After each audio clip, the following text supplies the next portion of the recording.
Bonjour Steve, Bonjour Benoît, comment vas-tu? ça va bien toi? Ça va très bien. Écoute, je suis content de te voir aujourd'hui sur le blog. Et puis aujourd'hui, on va parler de la transmission d'un bien immobilier dans le cadre d'une succession. Alors, est-ce que tu peux nous en dire un petit peu plus? Oui, bien sûr. Alors, quand une personne décède, on regarde l'ensemble des actifs qui composaient son patrimoine et on doit traiter de façon spéciale les biens immobiliers, les immeubles. D'accord. Alors, l'immeuble est nécessairement dévolu, que ce soit d'une part par testament à une personne spécifique, un membre de la famille ou autre, ça n'a pas d'importance, ou s'il n'y avait pas de testament, ça va être à ce moment-là en vertu du Code civil. Et là, on y va selon différents degrés, dont tous les premiers degrés sont des membres très rapprochés de la famille, jusqu'à des membres plus éloignés de la famille.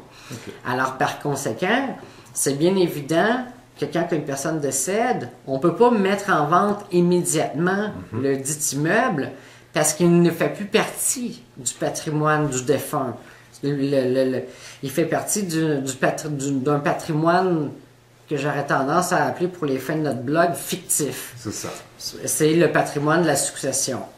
Alors, c'est par le biais, chez le notaire, de ce qu'on appelle une déclaration de transmission, où est-ce qu'on va venir dire, selon les termes d'un testament, du dernier testament du défunt, l'immeuble était dévolu à X, Y, Z, 3 personnes, dans des quotes-parts d'un tiers chaque.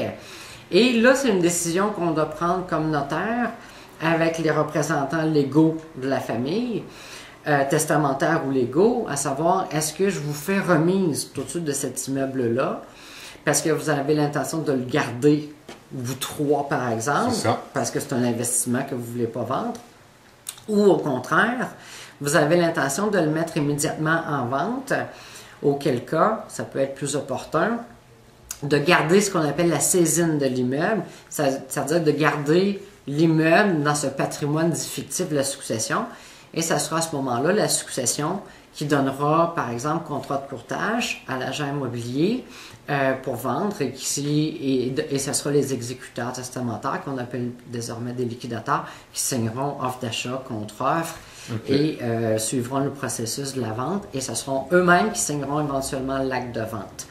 Mais chose certaine, avant d'arriver à cet acte de vente-là, qu'on veut le vendre ou pas, si on veut vendre, il y aura acte de vente éventuellement, il faut qu'il y ait une déclaration de transmission qui soit publiée et en vertu de laquelle on va avoir expliqué, c'est un peu comme une histoire, qu'est-ce qui s'est passé avec quand le défunt a acheté, il était marié sous quel régime matrimonial, parce que ça peut avoir un impact aussi.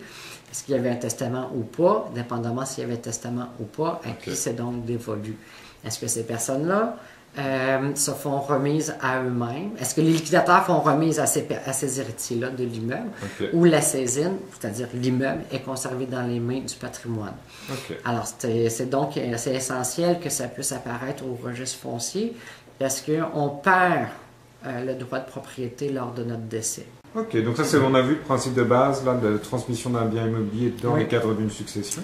Et là aussi, comme on en a parlé dans un blog précédent, on parlait de donation, mais là aussi en matière de transmission d'immeubles, il faut savoir qu'il y aura un gain capital également à être payable par la succession si l'immeuble transféré était un immeuble à revenu, en l'occurrence. Un immeuble qui n'était pas la résidence principale du défunt. Donc il y a un impact fiscal aussi pour ceux finalement qui vont bénéficier de la succession. Ils vont sans doute être imposés sur le profit qu'ils vont réaliser sur la vente, à moins si c'était la résidence principale du défunt. Exactement, ça en fait ça. Bon, on a fait un petit peu le tour. Je te remercie beaucoup d'être venu sur le blog aujourd'hui. Merci. Et puis je te dis à la prochaine fois. Merci. Salut.